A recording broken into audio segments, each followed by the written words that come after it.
Welcome to Tamil Kaviyam. Student இங்க இருக்கான், ஆனா அவன் என்று திக்கி திக்கி இழுத்தார் ராகவன். துணைவேந்தர் அவரை இடைமறித்தார். அவரது குரலில் இப்போது கட்டளை இருந்தது. அவரை நல்லா கவனிச்சுக்கோங்க. அவர்கிட்ட நீங்க ரொம்ப மரியாதையா நடந்துக்கணும். அவருக்கு ஒரு பாட்டில் ஷாம்பெயின் வாங்கி கொடுங்க. நான் 5 நிமிஷத்துல அங்க இருப்பேன். நான் சொன்னது உங்களுக்கு புரியுதா? ராகவன் அதிர்ச்சியில் உறைந்து நின்றார். ஆனா சார், ஆனா கீனான்னு எதுவும் இல்ல. டு வாட் ஐ சே ராகவன், அவரை கோவப்படுத்துற மாதிரி ஏதாவது நடந்ததுன்னு நான் கேள்விப்பட்டேன். நடக்கிறதே வேற என்று துணைவேந்தர் கத்தினார். அதற்குள் மீண்டும் ராகவன் குறுக்கிட்டு எதையோ கேட்க முயற்சி செய்ய, எனக்கு விளக்கம் எல்லாம் கேட்க நேரம் இல்ல. நான் சொன்னது செய்யுங்க. நான் ஆல்ரெடி கிளம்பிட்டேன். அழைப்பு துண்டிக்கப்பட்டது. ராகவன் அப்படியே சிலை போல நின்று கொண்டிருந்தார். போன் இன்னும் காதுக்கு அருகிலேயே இருந்தது. சுவர்கள் அவருக்கு சுருங்குவது போல தோன்றியது. என்ன இழவுடா நடக்குதுங்க? இந்த லூசு பையனை பத்தி எதுக்கு வைஸ் சான்சலர் எனக்கு கால் பண்ணணும்? அதுவும் அவனை சின்ன ஐயான்னு வேற சொல்றாரு என்று அவர் பீதியில் உறைந்தார். ஏதோ ஒரு விசித்திரமான கனவில் இருப்பது போல அவர் உணர்ந்தார். யஷ்வந்த் உண்மையிலேயே விசிக்கு கால் பண்ணானா? வாய்ப்பே இல்ல, சுத்தமா வாய்ப்பே இல்ல.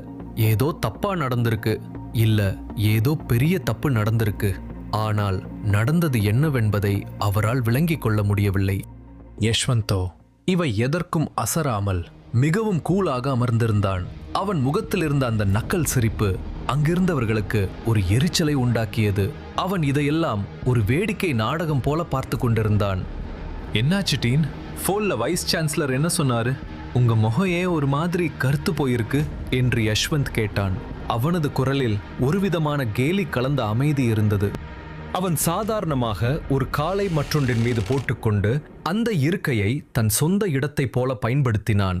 அவனுடைய ஒவ்வொரு அசைவிலும் ஒருவிதமான ஆணவமும் கட்டுப்பாடும் இருந்தது. அது டீன் ராகவனின் பொறுமையை சோதித்தது.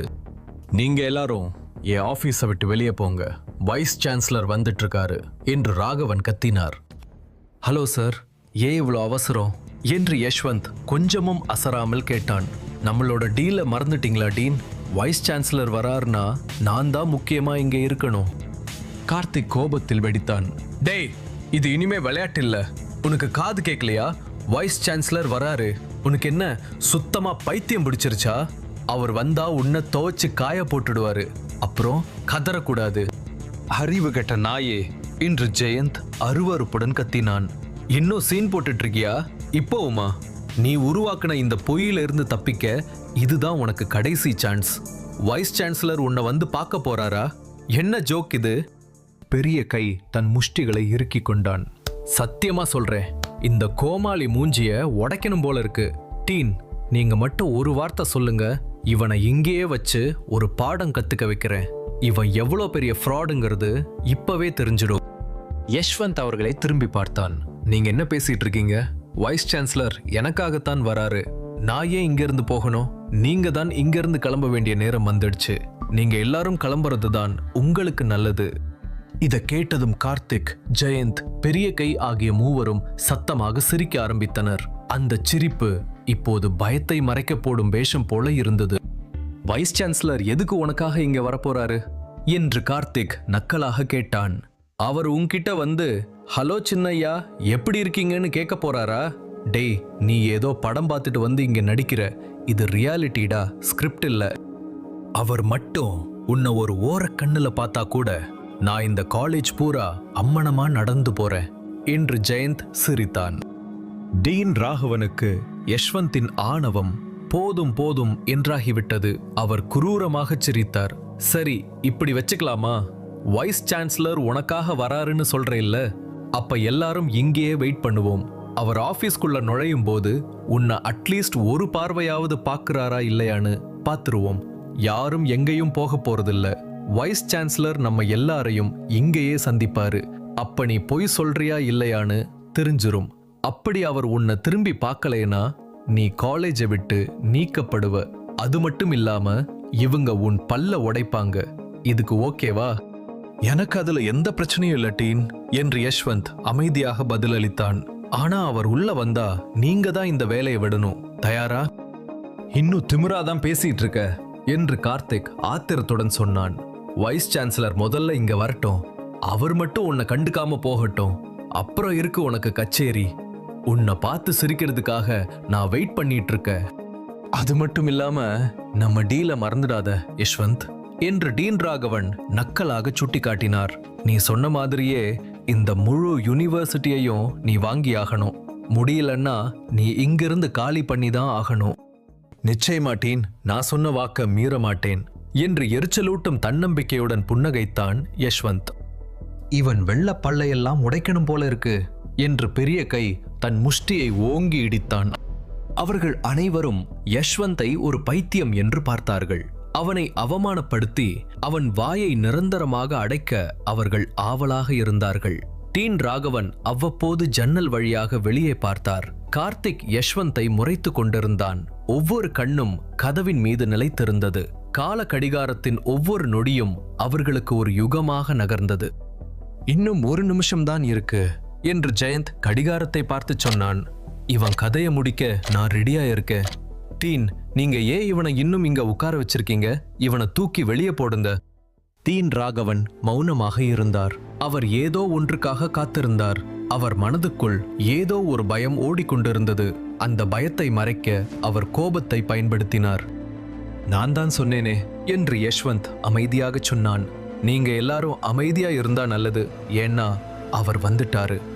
எல்லாரும் கதவை திரும்பி பார்த்தார்கள். ஆனால் எதுவும் நடக்கவில்லை. என்னடா இது, மறுபடியும் பொய் சொல்றியா என்று கார்த்திக் ஆக்ரோஷமாக யஷ்வந்தை நோக்கி பாய்ந்தான். உன்னை இன்னைக்கு என்ன பண்றேன் பாரு. சரியாக அந்த நொடி கதவின் கைப்பிடி சுழலும் சத்தம் கேட்டது. அறையின் காற்று உடனடியாக மாறியது.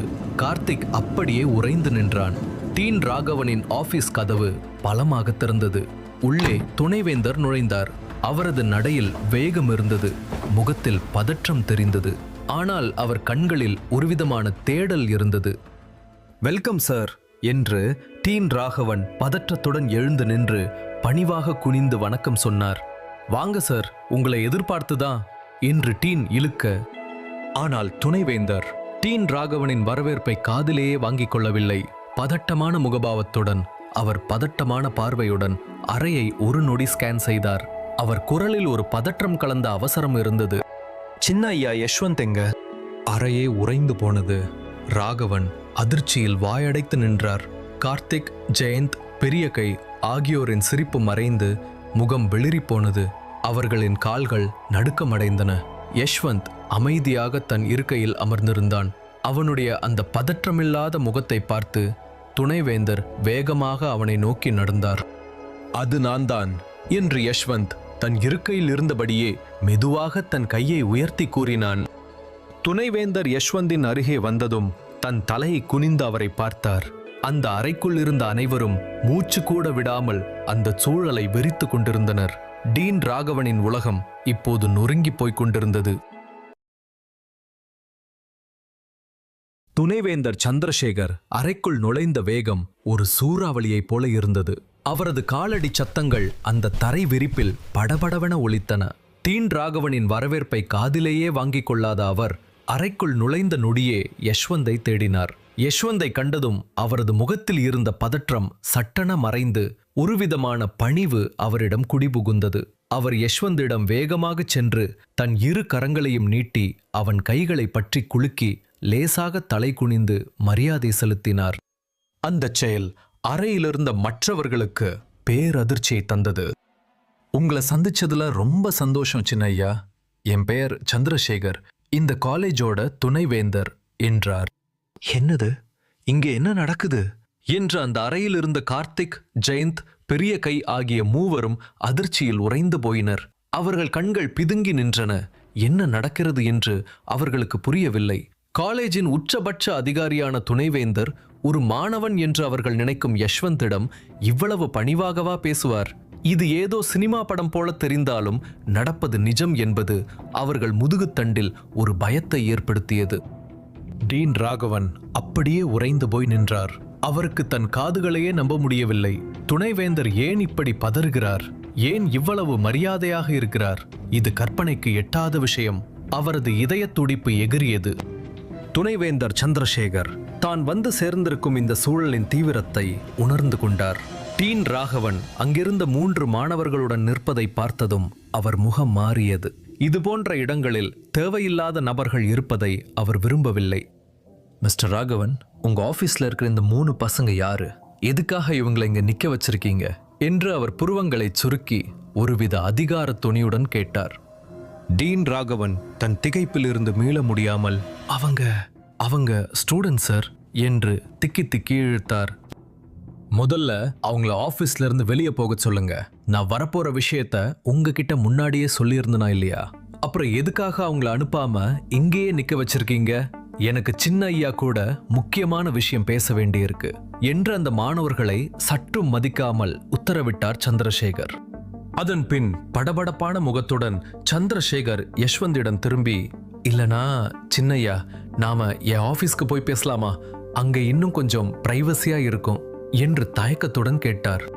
யஷ்வந்த் சாதாரணமாக ஒரு ராஜாவை போல, பரவாயில்ல மிஸ்டர் சந்திரசேகர், இங்கேயே பேசலாம், அதுல ஒன்னும் தப்பில்ல என்றான். நிஜமாவா சொல்றீங்க சின்னையா என்று சந்திரசேகர் மீண்டும் ஒரு முறை உறுதிப்படுத்தி கொண்டார். ஆமா, எனக்கு ஓகே தான் என்றான் யஷ்வந்த். சந்திரசேகர் சட்டென டீன் ராகவனை திரும்பி பார்த்தார். அந்த பார்வையில் கடுமை தெரிந்தது.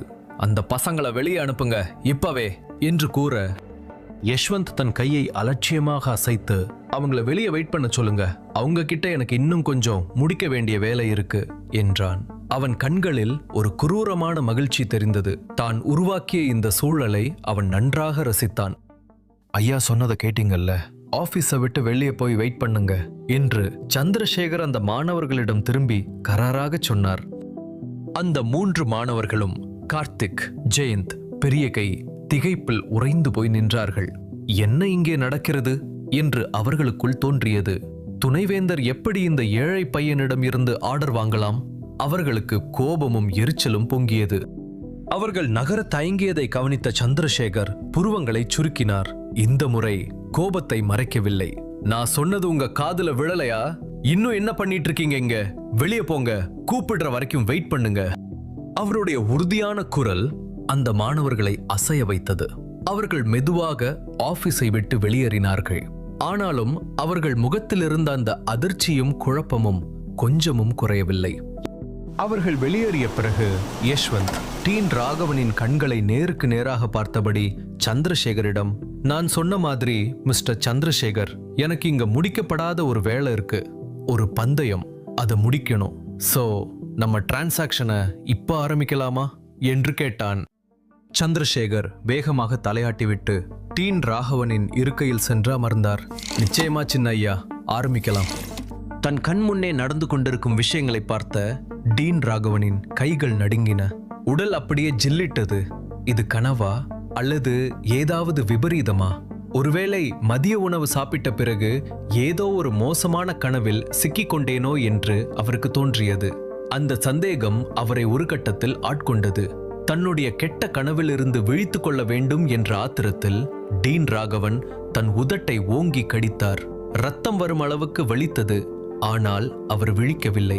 யதார்த்தம் இன்னும் மோசமாக தொடர்ந்தது. சோ மிஸ்டர் சந்திரசேகர், போர்டும் அரசாங்கமும் இந்த காலேஜை எவ்வளவுக்கு விற்க போறாங்க என்று யஷ்வந்த் கேட்டான். சந்திரசேகர் ஒரு ஆழ்ந்த பெருமூச்சை எடுத்துவிட்டு ஏதோ ஒரு பெரிய ரகசியத்தை சொல்லுவது போல பேசினார். போர்டு இந்த டெக்கான் கிரவுண்ட் யூனிவர்சிட்டியோட விலைய 1000 கோடி ரூபாயா நிர்ணயிச்சிருக்காங்க. சந்திரசேகர் அந்த தொகையை சொல்லும் போதே தயங்கினார். அது அவ்வளவு பெரிய தொகை. ஒரு துணைவேந்தராக தன் வாழ்நாளில் அவர் இவ்வளவு பெரிய பணத்தை பார்த்ததே இல்லை. டீன் ராகவனும் அதிர்ச்சியில் உறைந்து போனார். காலேஜை விற்றால் ஒரு பெரும் தொகை கிடைக்கும் என்று தெரியும். ஆனால் 1000 கோடியா? இது நம்பவே முடியாத ஒன்று.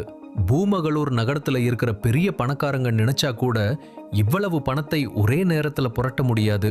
அப்படி இருக்கையில் யஷ்வந்த் போன்ற ஒருவனால் இது எப்படி சாத்தியம்? யஷ்வந்தின் அடுத்த வார்த்தைகள் சந்திரசேகர் மற்றும் டீன் ராகவன் இருவரையும் நிலைகுலைய வைத்தது. சரி, நான் யாருக்கு பணத்தை டிரான்ஸ்ஃபர் பண்ணணும் என்று உலகில் மிகவும் இயல்பான ஒரு விஷயத்தை கேட்பது போல யஷ்வந்த் கேட்டான். அவன் தன் அப்பாவிடம் பேசிவிட்டு காலை கட் செய்ததுமே அவன் அக்கவுண்டிற்கு 20,000 கோடி டிரான்ஸ்ஃபர் செய்யப்பட்டிருந்தது. சந்திரசேகர் மற்றும் டீன் ராகவன் இருவரின் கண்களும் அதிர்ச்சியில் விரிந்தன. டீன் ராகவனால் தன்னை கட்டுப்படுத்த முடியவில்லை. வாய்ப்பே இல்ல என்று அவன் தன்னை அறியாமல் கத்தினார். யஷ்வந்தும் சந்திரசேகரும் அவரை பார்த்தார்கள். அந்த பார்வை அவரது உடலை ஊடுருவியது. என்னாச்சு ராகவன் என்று சந்திரசேகர் தீவிரமான குரலில் கேட்டார். இல்ல, ஒண்ணுமில்ல சார் என்று அவர் திக்கி திணறி தன்னை சரி செய்து கொண்டார். அவரது உள்ளங்கைகள் வேர்த்து போயிருந்தன. சந்திரசேகர் அவரை ஒரு கணம் முறைத்து பார்த்துவிட்டு மீண்டும் யஷ்வந்திடம் திரும்பினார். சின்ன ஐயா, நீங்க எனக்குத்தான் பணத்தை அனுப்பணும். பிறகு டீன் ராகவனை பார்த்து, என் ஆபீஸ்க்கு போய் அந்த பேமெண்ட் மெஷினை எடுத்துட்டு வாங்க, கொஞ்சம் சீக்கிரமா என்று உத்தரவிட்டார். டீன் ராகவன் தலை வணங்கி ஆபீஸை விட்டு வெளியேறினார். 3 நிமிடங்கள் கழித்து கையில் அந்த மிஷினுடன் திரும்பி வந்தார். அவருக்கு பயமும் அதே சமயம் ஒரு விதமான எதிர்பார்ப்பும் இருந்தது. ஏதாவது ஒரு தவறு நடக்காதா என்று அவரது உள்மனம் துடித்தது. சந்திரசேகர் அந்த பேமெண்ட் மெஷினை மேஜை மீது வைத்தார். யஷ்வந்த் தன் கார்டை அவரிடம் கொடுத்தான். சந்திரசேகர் கார்டை மெஷினில் செருகிவிட்டு, உங்களோட பின் நம்பர் சின்ன ஐயா என்றார். யஷ்வந்த் மெஷினில் தன் பின் நம்பரை தட்டினான். அறைக்குள் நிசப்தம் நிலவியது. அந்த சிறிய மெஷினின் சத்தம் மட்டுமே கேட்டது. சில நொடிகள் கழித்து மெஷினிலிருந்து ஒரு பீப் சத்தம் வந்தது. திரையில் அந்த பரிவர்த்தனையின் நிலை காட்டப்பட்டது. கணக்கில் போதுமான பணமில்லை. பரிவர்த்தனை தோல்வி அடைந்தது. அறைக்குள் இருந்த மூவரும் அதை பார்த்தனர். அந்த மெஷினின் எலக்ட்ரானிக் குரல் யஷ்வந்தின் புருவங்களை சுருங்க வைத்தது. யஷ்வந்தின் முகத்தில் இருந்த குழப்பத்தை மறைக்க முடியவில்லை. சந்திரசேகரும் டீன் ராகவனும் அதை உடனடியாக கவனித்தனர். டீன் ராகவனுக்கு இதுதான் தருணம் என்று தோன்றியது. அவரது பயம் மறைந்து ஒருவிதமான மகிழ்ச்சி அவர் முகத்தில் ததும்பியது. எனக்கு தெரியும் என்று டீன் ராகவன் கத்தினார். அடே பரதேசி பயலே, இந்த கேவலமான நாடகத்தை இன்னும் எவ்வளவு நாளைக்கு தொடரலாம்னு நினைச்ச.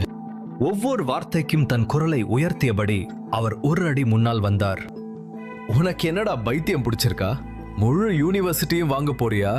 என்ன ஒரு காமெடி. துணைவேந்தரோட நேரத்தை வீணடிச்சிட்ட என்று அவனை எள்ளி நகையாடினார்.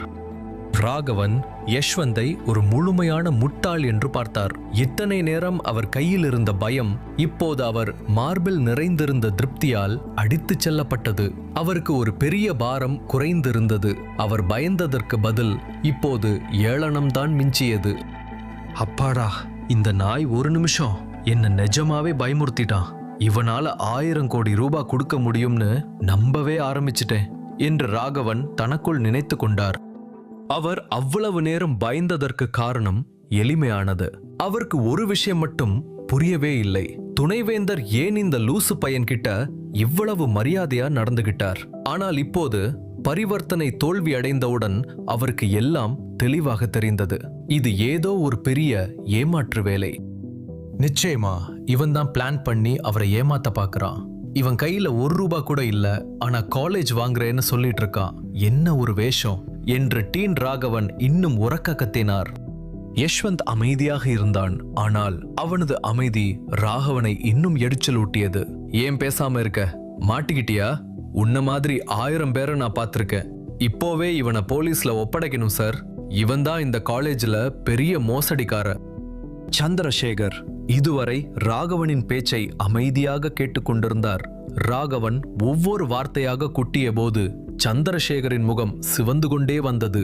ராகவனுக்கு தான் வெற்றி பெற்றுவிட்டதாக ஒரு பிரமை.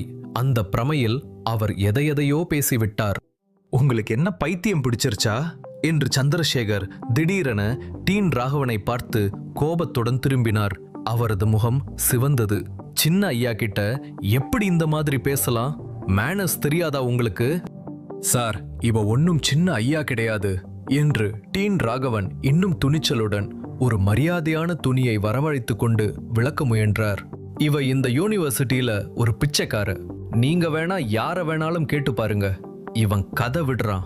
நீங்க ஏன் இவனை இவ்வளவு தூரம் நம்புறீங்கன்னு தான் எனக்கு புரியல. இவ அக்கவுண்ட்ல 1 ரூபாய் கூட இல்லைன்னு மெஷினே சொல்லுது. அப்புறம் எதுக்கு சார் இவன் பின்னாடி போறீங்க? நீ திரும்பவும் அதே தப்பதான் பண்ற ராகவன். அவரை போய் பிச்சைக்காரன்னு சொல்ல உனக்கு எவ்வளவு தைரியம் என்று சந்திரசேகர் கோபத்தின் உச்சிக்கே சென்றார். அவர் தன் உள்ளங்கையை மேஜையில் ஓங்கி அறைந்தார். அந்த சத்தம் அறையின் சுவர்களில் மோதி எதிரொலித்தது. அடுத்து என்ன நடக்கும்? யஷ்வந்தின் கணக்கில் போதுமான பணம் இல்லை என வர காரணம் என்ன? நீ திரும்பவும் அதே தப்பதான் பண்ற என்று சந்திரசேகர் திடீரென்று மேஜையை ஓங்கி அறைந்தார். அந்த சத்தம் அமைதியாக இருந்த அறைக்குள் வெடிகுண்டாய் வெடித்தது. சுவர்களில் மோதி எதிரொலித்த அந்த அதிர்வு ராகவனின் நரம்புகளில் ஊடுருவியது. அவரை போய் பிச்சைக்காரன்னு சொல்ல உனக்கு எவ்வளவு தைரியம்? அவரது அந்த சீற்றம் அறையை அதிர வைத்தது. அந்த சத்தத்தில் இருந்த அதிகாரத்தை கண்டு டீன் ராகவன் ஆடிப்போனார். அவர் இன்னொரு வார்த்தை பேச துணியவில்லை.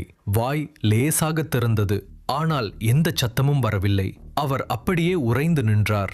அவநம்பிக்கையும் பயமும் அவரை ஒரு சேர ஆட்கொண்டன. அவரால் எதையும் புரிந்து கொள்ள முடியவில்லை. துணைவேந்தரால் ஏன் இவ்வளவு அப்பட்டமான விஷயத்தை பார்க்க முடியவில்லை? யஷ்வந்த் ஒரு போலியானவன், காசில்லாத மோசடிக்காரன் என்பது ராகவனின் ஆழமான நம்பிக்கை. இத்தனை ஆண்டுகளாகத்தான் பார்த்த அந்த ஏழை மாணவன் இன்று தன்னை சுற்றியுள்ள அதிகாரத்தை இப்படி சிதைப்பான் என்று அவர் கனவிலும் நினைக்கவில்லை. சந்திரசேகரால் எப்படி அதை நம்ப முடியவில்லை? ஆனால் தன் வாதத்தை நிரூபிக்க எவ்வளவு விரும்பினாலும் இதற்கு மேல் செல்வது தனக்கு ஆபத்து என்று அவருக்கு தெரியும்.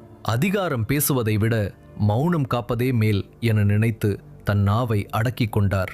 கர்வத்தை விடவும் உயிர் பிழைப்பது முக்கியம் என எண்ணி அமைதியானார்.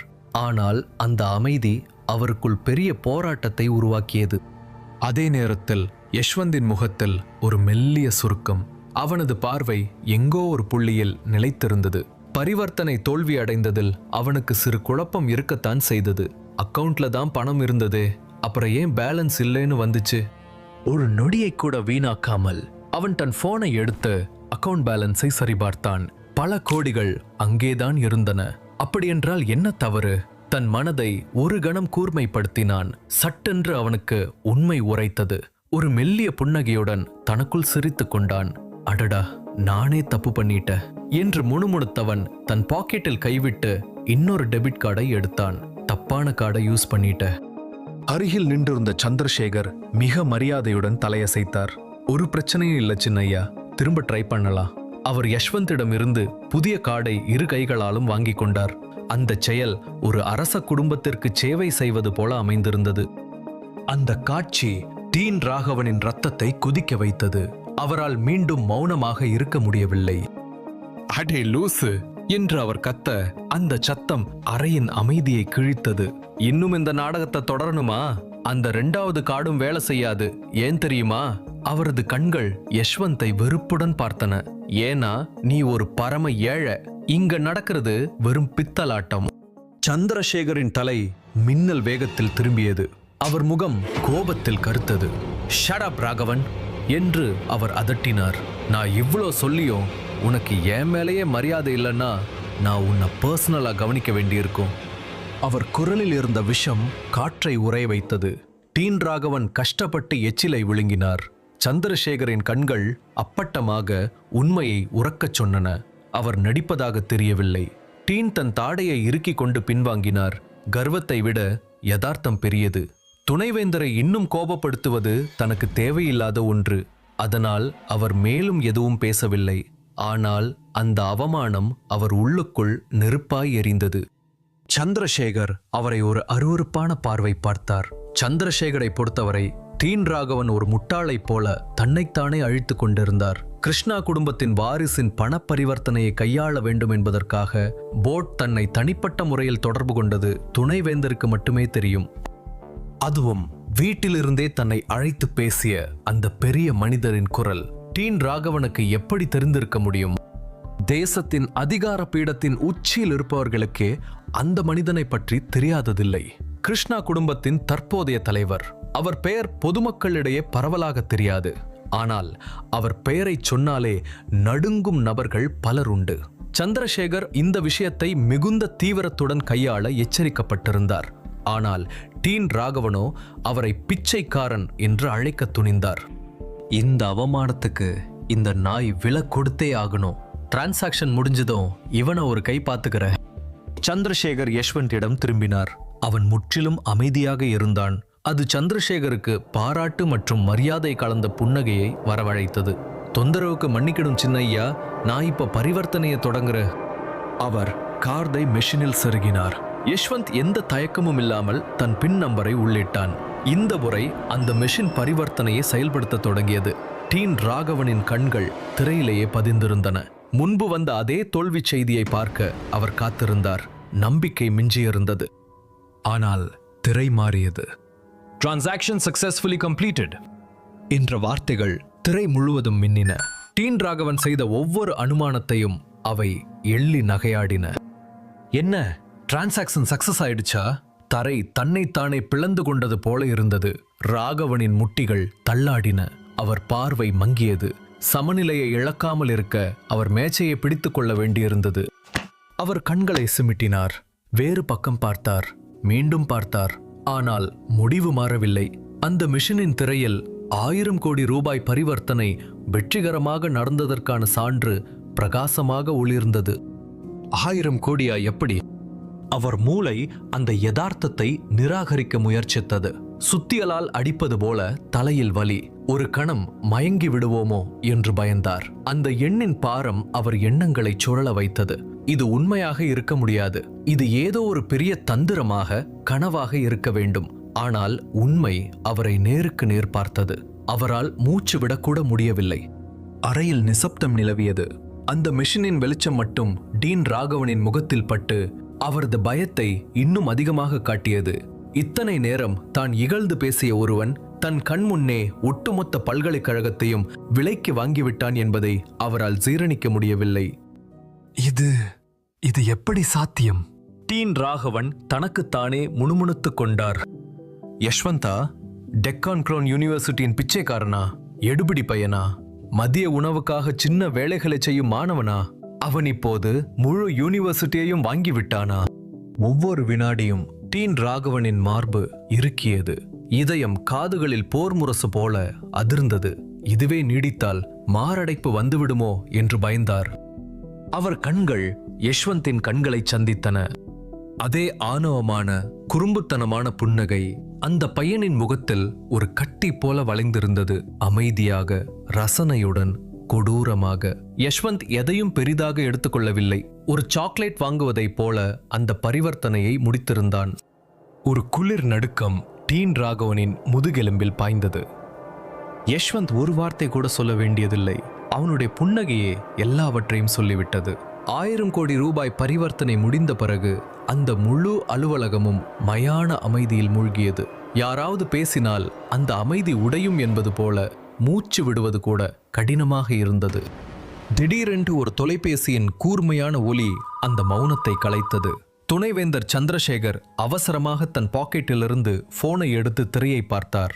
அழைத்தவரின் பெயரை பார்த்ததும் அவருடைய முகபாவனை மாறியது. அழைத்தது நிதித்துறை செயலாளர். அவர் உடனடியாக பதிலளித்தார். ஹலோ. மறுமுனையிலிருந்து ஒரு நிலையான, மரியாதையான குரல் வந்தது. ஹலோ மிஸ்டர் சந்திரசேகர், நான் கன்ஃபார்ம் பண்ணத்தான் கூப்பிட்டேன். டெக்கன் கிரவுன் யூனிவர்சிட்டி விற்பனைக்கான முழு தொகையான 1000 கோடி ரூபாயும் எங்களுக்கு வந்து சேர்ந்துருச்சு. போர்டு மிகவும் திருப்தியா இருக்காங்க. சந்திரசேகரின் தோள்கள் லேசாக தளர்ந்தன. ஓகே, கன்ஃபார்ம் பண்ணதுக்கு ரொம்ப நன்றி மிஸ்டர் பிரபு. அந்த செயலாளர் லேசாக சிரித்தார். அவருடைய குரலில் அபரிமிதமான மரியாதை இருந்தது. இல்ல, இது என்னோட பாக்கியம். அந்த மகானோட மகனை நேர்ல சந்திக்கிற வாய்ப்பு எனக்கு கிடைக்காததுதான் வருத்தமா இருக்கு. தயவு செஞ்சு அவருக்கு என் வணக்கத்தை சொல்லிடுங்க. இணைப்பு துண்டிக்கப்பட்டது. ஒவ்வொரு வார்த்தையும் கேட்டுக்கொண்டிருந்த யஷ்வந்த் புருவத்தை உயர்த்தினான். அந்த செயலாளர் பேசிய விதம், அவருடைய குரலில் இருந்த நுட்பமான மரியாதை அவனுக்குள் எதையோ கிளறியது. அந்த மகானின் மகன். ஆர்வம் அவனை தூண்டியது. யார் என் அப்பா? ஏன் துணைவேந்தர்ல இருந்து நிதித்துறை செயலாளர் வரைக்கும் எல்லாரும் என் அப்பாவோட பேரை ஒரு தெய்வீகமான விஷயம் மாதிரி பாக்குறாங்க? இந்த மாதிரி பயத்துக்கும் மரியாதைக்கும் பின்னாடி ஒரு காரணம் இருந்தே ஆகணும். நான் யாருன்னு கூட தெரியாமலேயே எல்லாரும் என்ன ஒரு மகுடம் சூட்டப்பட்ட இளவரசன் மாதிரி நடத்துறாங்களே. யஷ்வந்தின் உதடுகள் யோசனையில் இறுகின. ஆனால் அந்த கேள்விகளை இப்போதைக்கு ஒதுக்கி வைத்தான். இப்போது பதில்களை தேடுவதற்கான நேரம் இதுவல்ல. தன் அடையாளத்தின் பின்னணியை அறியும் நாள் நிச்சயம் வரும். அதுவரை இந்த விளையாட்டை தொடர்வோம் என்று எண்ணிக்கொண்டான். அவனுக்கு இன்னும் ஒரு வேலை பாக்கி இருந்தது. அந்த பந்தயம், அதுதான் இப்போது முதன்மையானது. மிஸ்டர் ராகவன், நம்மளோட டீல் உங்களுக்கு ஞாபகம் இருக்கா?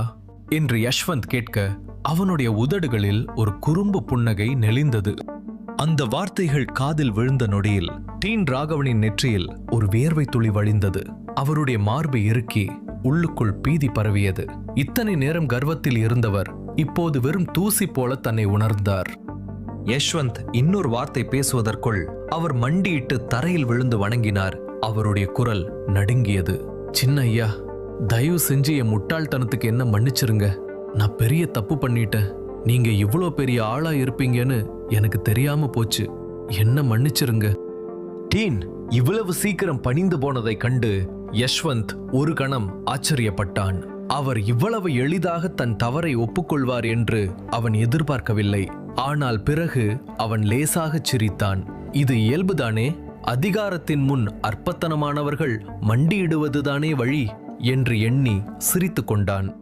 தோற்கடிக்கப்பட்டால் தோற்றவனுக்கு எப்போதும் 2 தேர்வுகள் உண்டு: கெஞ்சுவது அல்லது அழிந்து போவது. ராகவன் உயிர் பிழைக்க கெஞ்சலை தேர்ந்தெடுத்தார். ஓ, மன்னிப்பு கேட்கறதுல ரொம்ப வேகமா இருக்கீங்களே என்று யஷ்வந்த் குளிர்ந்த குரலில் சொன்னான். கொஞ்ச நேரத்துக்கு முன்னாடி உங்க வாய் ரொம்ப பெருசா பேசிச்சே, இப்ப என்னாச்சு அந்த திமிர்? அது நான் ஒரு முட்டாளா இருந்ததுனால என்று டீன் ராகவன் அவசரமாக திக்கினார். எனக்கு அப்ப விவரம் தெரியல, ஆனா இப்ப தெரியுது. தயவு செஞ்சு கெஞ்சி கேக்குறேன், இந்த வேலைய என்னால இழக்க முடியாது. என் முழு குடும்பமும் உயிர் வாழ்றதுக்கு என்னத்தான் நம்பி இருக்கு. ப்ளீஸ் சார், என்ன மன்னிச்சிருங்க. யஷ்வந்த் இதை எப்படி செய்தான் என்பதை அவரால் இன்னும் புரிந்து கொள்ள முடியவில்லை. ஆனால் வெற்றிகரமாக நடந்த 1000 கோடி ரூபாய் பணப்பரிவர்த்தனை இந்த பிச்சைக்காரன் என்று சொல்லப்பட்டவன் சாதாரணமானவன் அல்ல என்பதற்கு மறுக்க முடியாத சான்றாக இருந்தது.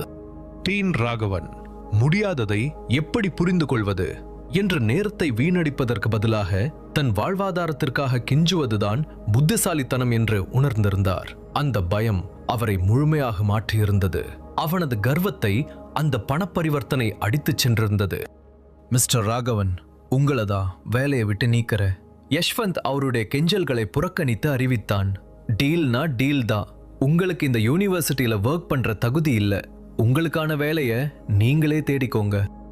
அந்த அறிவிப்பு ராகவனின் உலகத்தை முடித்து வைத்தது.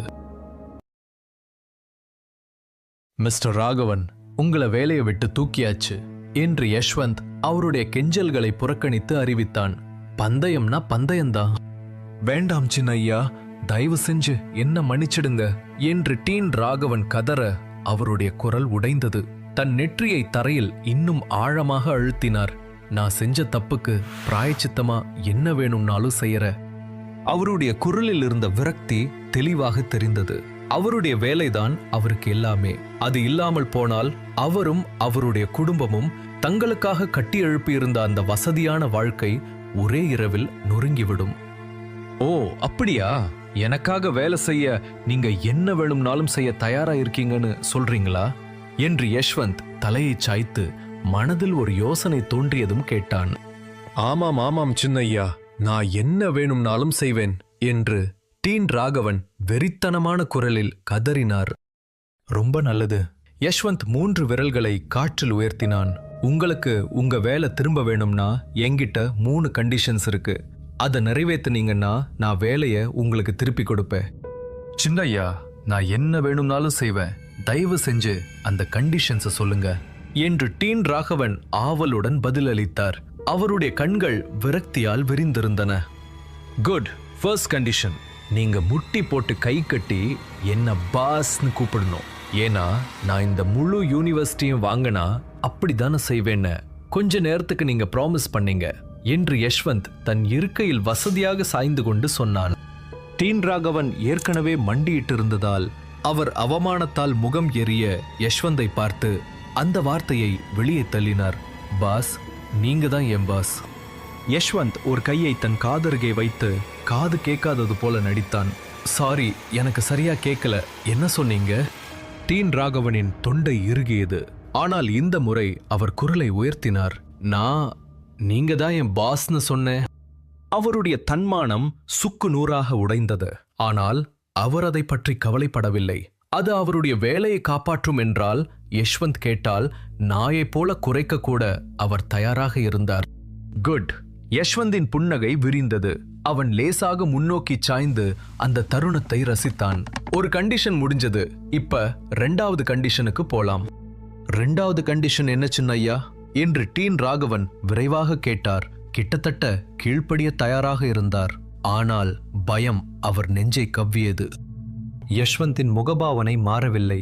அவன் அடுத்த கோரிக்கையை வைக்கும்போது அவனுடைய குரல் அமைதியாகவும் சாதாரணமாகவும் இருந்தது. என்னோட 2வது கண்டிஷன், வெளியே இருக்கிற அந்த 3 பேரையும் யூனிவர்சிட்டியிலிருந்து நீக்கணும். டீன் ராகவன் ஒரு கணம் மட்டுமே தயங்கிவிட்டு, அதுதான் உங்க விருப்பம்னா சின்ன ஐயா, அது கண்டிப்பா நடக்கும் என்று பதிலளித்தார். அந்த தயக்கத்திற்கு காரணம் இல்லாமல் இல்லை. அவர் எப்போதுமே கார்த்திக்கின் தந்தையுடன் ஒரு நல்ல உறவை பேணி வந்தார். கார்த்திக்கை நீக்குவது சந்தேகத்திற்கு இடமின்றி அவருடன் மோதலை உருவாக்கும். ஆனால் 2இல் ஒன்றை தேர்ந்தெடுக்க வேண்டிய கட்டாயம் ஏற்பட்ட போது முடிவு கடினமாக இல்லை. 1000 கோடியை சாதாரணமாக செலவழிக்கக்கூடிய ஒருவரை எதிர்ப்பதை விட கார்த்திக்கின் தந்தையின் கோபத்திற்கு ஆளாவது மேல். யஷ்வந்தையும் கார்த்திக்கின் தந்தையையும் ஒப்பிடுவது வானத்திற்கும் பூமிக்கும் உள்ள வித்தியாசத்தை போன்றது. டீன் ராகவன் எந்த கேள்வியும் இல்லாமல் வானத்தின் பக்கம்தான் சாய்வார். அதோட இன்று யஷ்வந்த் தொடர்ந்தான். அவனுடைய குரல் அதிகாரத்துடன் கூர்மையாக ஒலித்தது.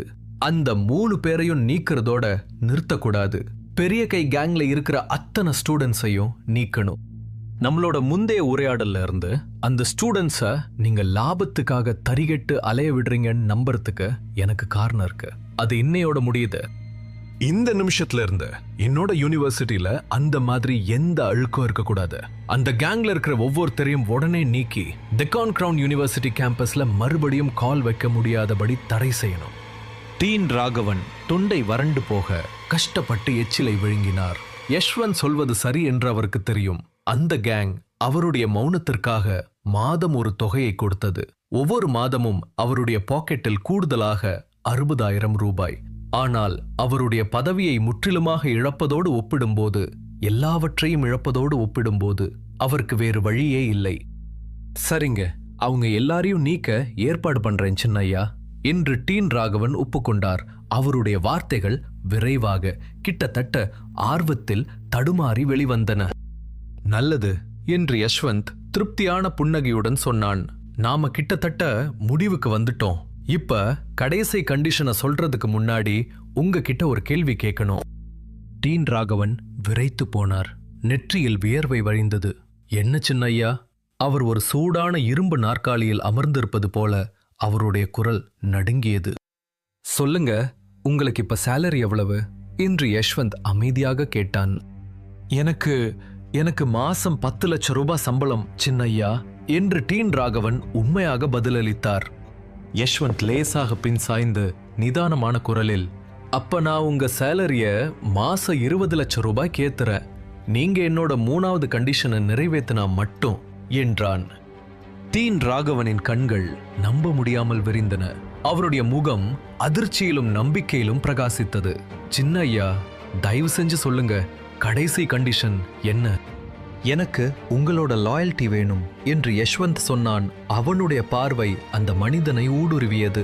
இனிமே இந்த யூனிவர்சிட்டி சம்பந்தப்பட்ட ஒவ்வொரு விஷயத்திலையும் நீங்க என் கட்டளைப்படி நடக்கணும். அப்படி செஞ்சா உங்க சேலரி உயர்றது மட்டுமல்லாம என்கிட்ட இருந்து இன்னும் அதிக பெனிஃபிட்ஸ் தொடர்ந்து கிடைக்கும். டீன் ராகவன் தயங்கவே இல்லை. அவர் நன்றியுடன் தன் தலையை தரையில் சாய்த்தார். அப்படியே ஆகட்டும் சின்னையா. இந்த நொடியிலிருந்து நான் உங்க விசுவாசமான நாய். அவருடைய நெஞ்சில் நன்றி கரை புரண்டோடியது. யஷ்வந்த் அவரை காப்பாற்றி கருணை காட்டி இன்னும் பெரிய வெகுமதிகளை வாக்குறுதி அளித்திருந்தான். அவருடைய எதிர்காலம் முன்பை விட பிரகாசமாக இருந்தது.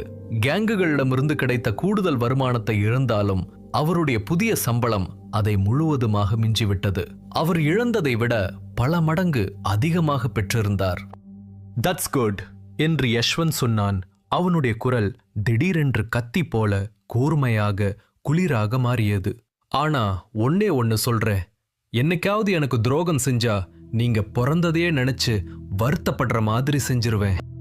டீன் ராகவன் கடுமையாக நடுங்கினார். நான் சத்தியம் செய்றேன் சின்னையா, நான் உங்களுக்கு என்னைக்குமே துரோகம் செய்ய மாட்டேன்.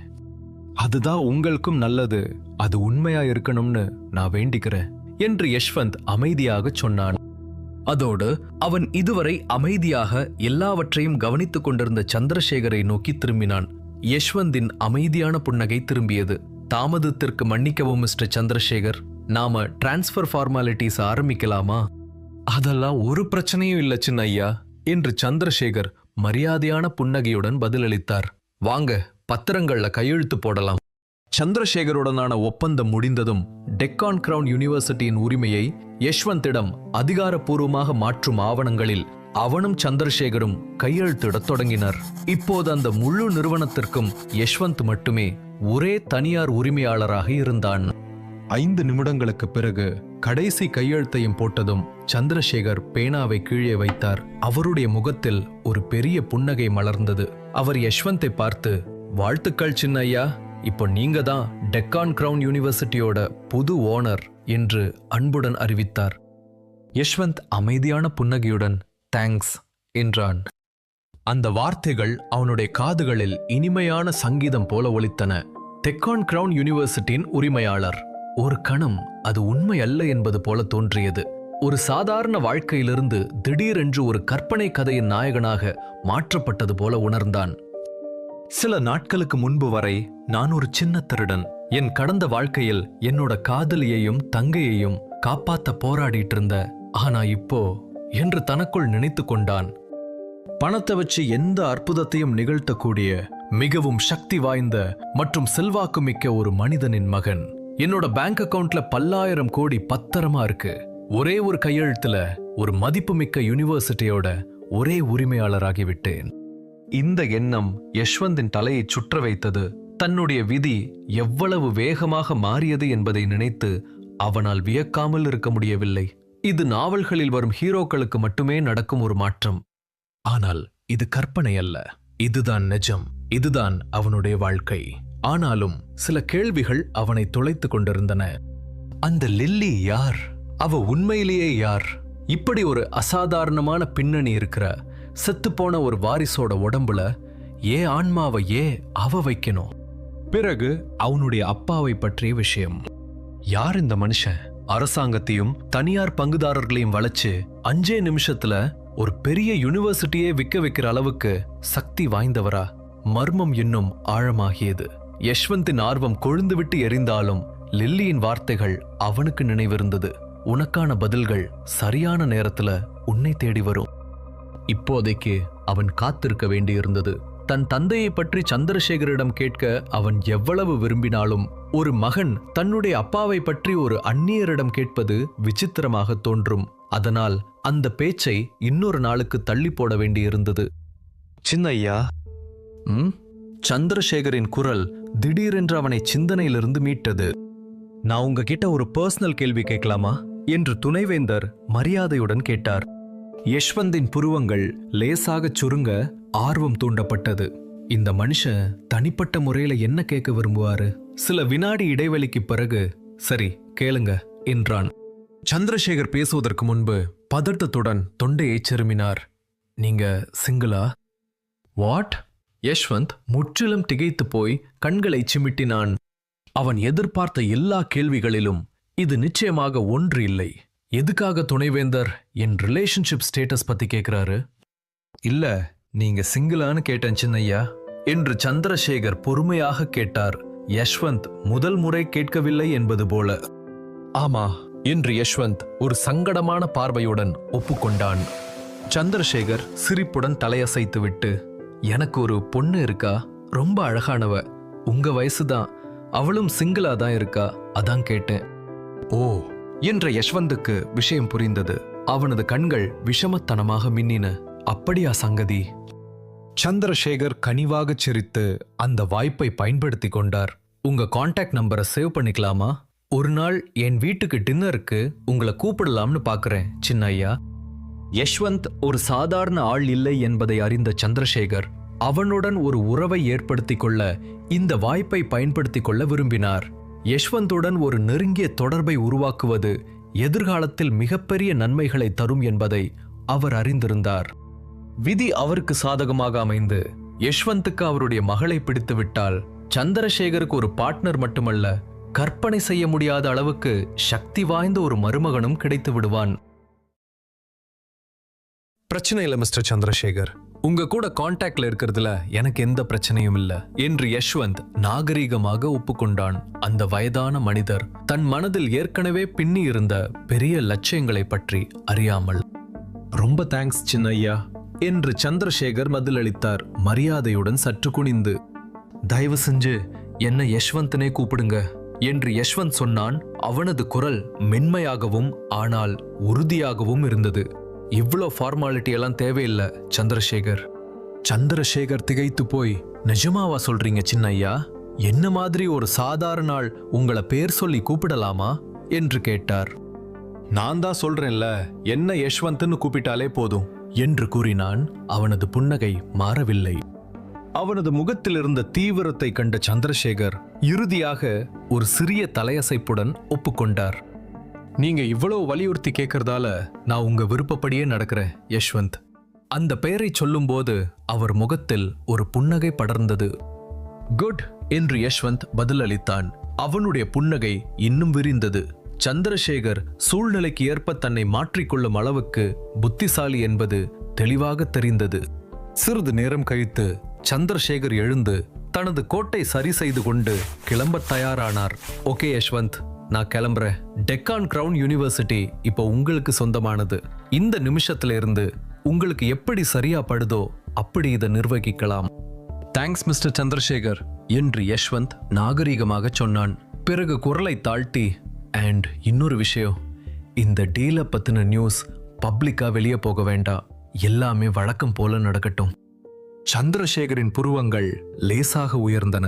ஆச்சரியம் அவர் கண்களில் மின்னினாலும் அது விரைவாக ஒரு புன்னகைக்கு வழிவகுத்தது. எனக்கு புரியுது யஷ்வந்த், இன்னைக்கு இங்க நடந்ததை பத்தி எந்த அறிக்கையும் நான் வெளியிட மாட்டேன். இது என் ப்ராமிஸ். அவர் அமைதியாக ஈர்க்கப்பட்டார். இவ்வளவு பெரிய செல்வத்தை கொண்ட ஒரு இளம் வாரிசு தன் அதிகாரத்தை காட்டிக்கொள்ளாமல் அமைதியாக இருக்க விரும்புகிறான். இத்தகைய கட்டுப்பாடு இந்த தலைமுறையினரிடம் மிகவும் அரிதானது. இது சந்திரசேகரின் பார்வையில் யஷ்வந்தை இன்னும் உயர்த்தியது. அதோடு சந்திரசேகர் கடைசியாக விடை பெற்றுக் கொண்டு புறப்பட்டார். யஷ்வந்த் டீன் ராகவனை நோக்கி திரும்பினான்.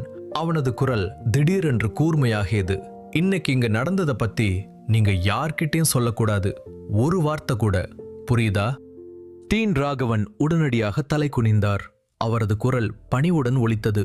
நீங்க கவலைப்பட வேண்டாம் சின்னையா, என் வாய் திறக்காது. நல்லது.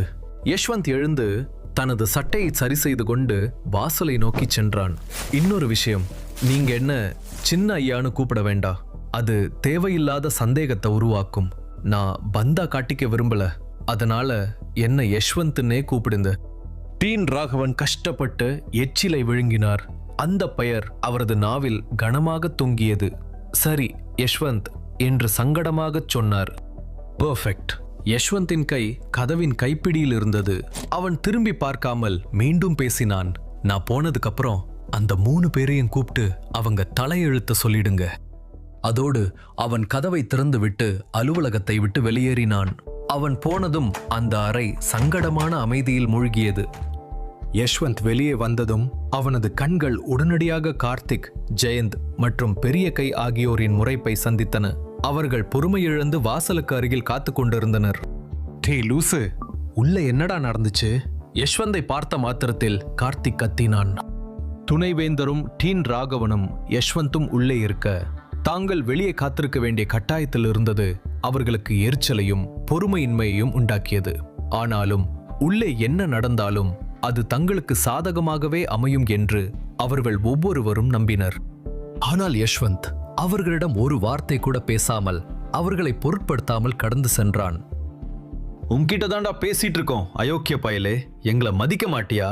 பெரிய கை கோபத்தில் கொதித்தெழுந்து யஷ்வந்தை நோக்கி பாய முயன்றான். ஆனால் அவன் முன்னேறுவதற்குள் டீன் ராகவனின் குரல் பின்னாலிருந்து கூர்மையாக ஒலித்தது.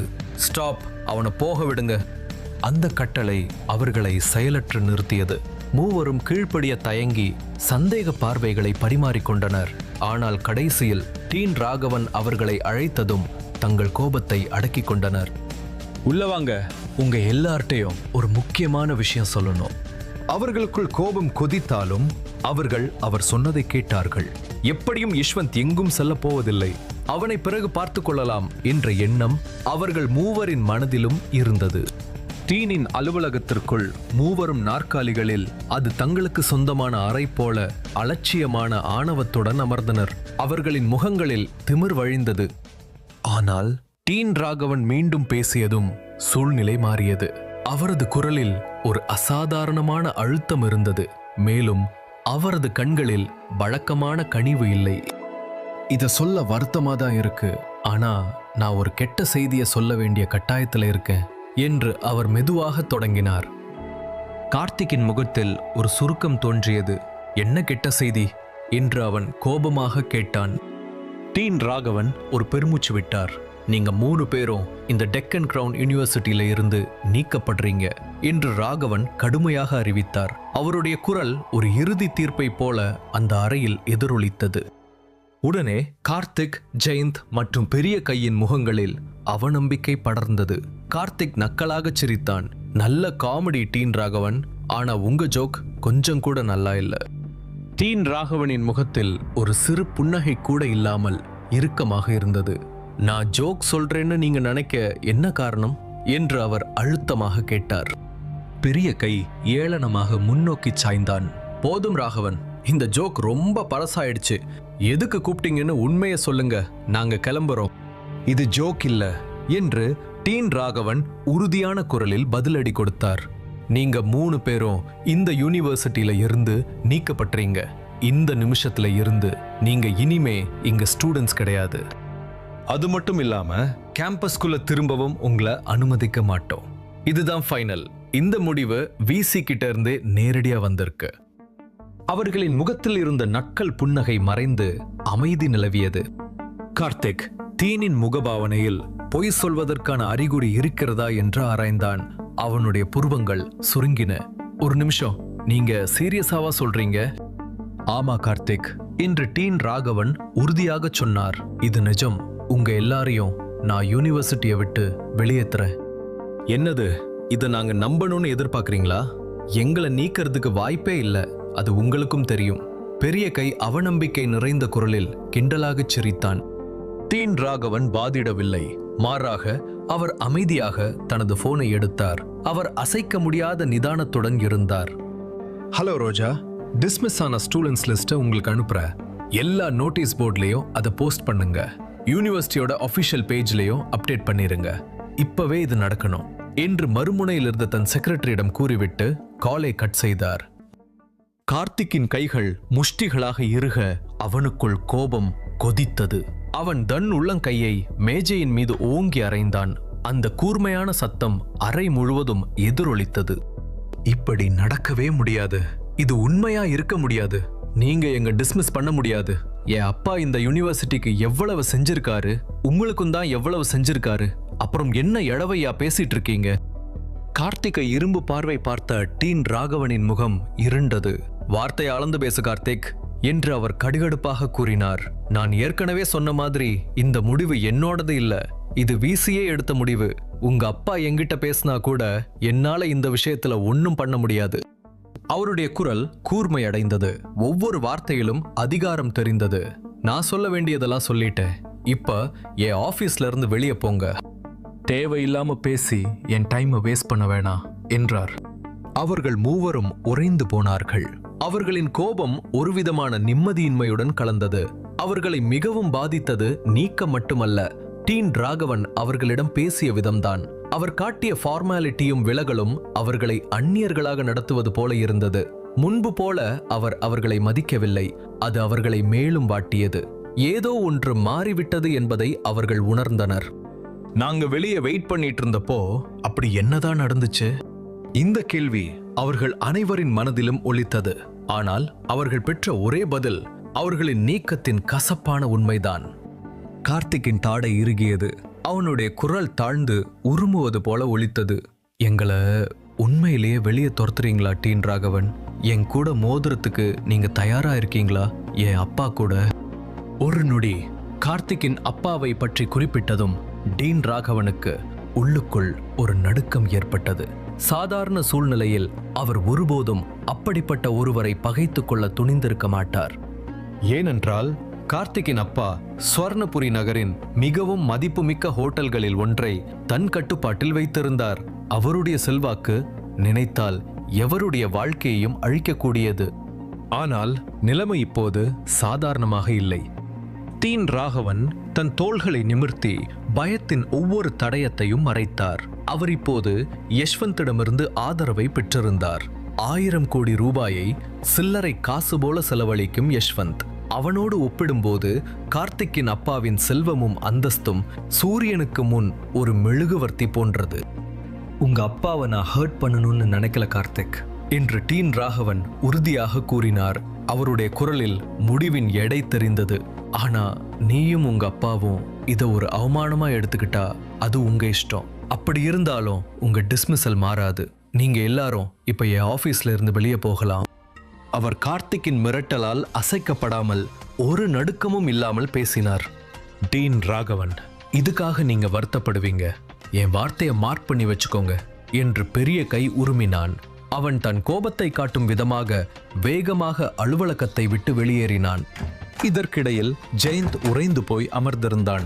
அவனுடைய உலகம் அவனை சுற்றி சரிந்து கொண்டிருந்தது. சக்தி வாய்ந்த ஆதரவாளர்களின் ஆறுதலையாவது பெற்றிருந்த கார்த்திக் மற்றும் பெரிய கை போலல்லாமல் அவனுக்கு அப்படி எந்த கவசமும் இல்லை. அவனது குடும்பம் வசதியான நடுத்தர வர்க்கத்திற்கு மேல் ஒன்றுமில்லை. மரியாதைக்குரியதானால் சக்தியற்றது. அவன் கார்த்திக்கின் செல்வாக்கின் நிழலில் தொங்கிக் கொண்டு அது தன்னை முக்கியமானவனாக காட்டுவதாக நடித்துக் கொண்டிருந்தான். ஆனால் இப்போது தன் நிழல் நழுவிக் கொண்டிருந்தது. எப்படி இந்த நிலைமைக்கு வந்தது? ஜெயந்தின் முகம் பயத்தில் இறுகியது. கார்த்திக் தன் அருகில் இருக்கும் வரை எப்படியாவது எல்லாம் சரியாகிவிடும் என்று அவன் எப்போதும் நம்பியிருந்தான். ஆனால் இப்போது எதுவும் புரியவில்லை.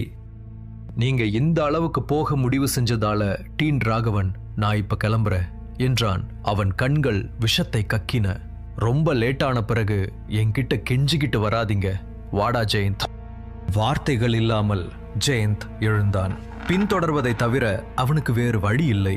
இப்போதைக்கு அவனது ஒரே நம்பிக்கை கார்த்திக்கிடம்தான் இருந்தது. கார்த்திக்கின் குடும்ப செல்வாக்கு எப்படியாவது இந்த முடிவை மாற்றும் என்று மனதிற்குள் வேண்டிக் கொண்டான். இல்லை என்றால் அவன் கதை முடிந்தது. கார்த்திக்கும் பெரிய கையும் கட்டுக்கடங்காத கோபத்தில் புகைந்து கொண்டிருந்த போதும், ஜெயந்த் பயத்தில் தவித்துக் கொண்டிருந்த போதும், யஷ்வந்த் ஏற்கனவே ஹாஸ்டலை அடைந்து விட்டான். அங்கே அரவிந்த் காயங்களுடன் ஓய்வெடுப்பதைக் கண்டான். அதிர்ஷ்டவசமாக உயிருக்கு ஆபத்தான காயங்கள் எதுவும் இல்லை. யஷ்வந்தின் மனதில் நிம்மதி பரவ அவன் அருகே சென்றான். சிறிது நேரத்திற்கு பிறகு யூனிவர்சிட்டியின் அபிஷியல் வெப்சைட்ல அந்த அறிவிப்பு வெளியானது. நீக்கப்பட்ட மாணவர்களின் பட்டியல் தோன்ற அந்த செய்தி கேம்பஸ் முழுவதும் காட்டுத்தீ போல பரவியது. இவர்கள் சாதாரண மாணவர்கள் அல்ல. இவர்கள் யாரும் கேள்வி கேட்க முடியாதவர்களாக கருதப்பட்டவர்கள். சிலர் பலவீன மாணவர்களை நீண்ட காலமாக கொடுமைப்படுத்திய ரவுடி கும்பல்களைச் சேர்ந்தவர்கள். மற்றவர்கள் கார்த்திகை போன்ற பணக்கார பிள்ளைகள், தங்கள் பணத்திமிரை காட்டியவர்கள். இப்போது அதே பெயர்கள் டிஸ்மிசல் என்ற முத்திரையுடன் இருந்தன. கிசுகிசுப்புகள் காரிடார்ஸில் நிரம்பின. அந்த செய்தி யூனிவர்சிட்டியின் ஒரு மூலையிலிருந்து மற்றொரு மூலைக்கு காட்டுத்தீ போல பரவியது. என்னால நம்பவே முடியல மச்சா. அந்த 3 பேரும் டிஸ்மிஸ் ஆனது எனக்கு அதிர்ச்சியா இருக்கு. ஆனா உண்மை சொல்லணும்னா எனக்கு சந்தோஷமாவும் இருக்கு.